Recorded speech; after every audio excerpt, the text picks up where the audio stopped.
চলো দেখে নিই সঠিক নিয়মে কিভাবে ড্যাম ঠিক করে আবার নতুন করে কালার করতে পারবো। আমি পেন্টার রাজু মেডে চলো তোমাদেরকে ড্যাম ঠিক করে দেখাচ্ছি। এটা হলো আমার ময়েশ্চার মিটার। তো ময়েশ্চার মিটার দিয়ে চেক করে দেখবো, খালি চোখে অতটা বুঝতে পারবো না। তো ময়েশ্চার মিটারটা জিরো করে নিচ্ছি। জিরো করে নেওয়ার পরে দেওয়ালে ঠেকালে বুঝতে পারবো কতটা কোথায় ড্যাম আছে এটা।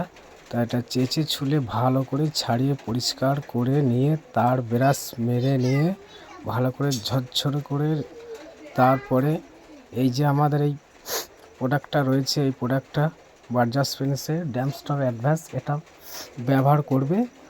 আর এর থেকে আরেকটা ভালো প্রোডাক্ট রয়েছে, ওয়াল সিল 2K বলে একটা প্রোডাক্ট আছে, তা ওটাও ব্যবহার করতে পারে। কিন্তু এটা আমার ইজি, যেহেতু আমার ওয়াল পুটি করা নাই, তাই এটা দিয়ে আমি কাজটা রেডি করব। এটা ডবল কোট মারার পরে আবার কালারটা করতে হবে।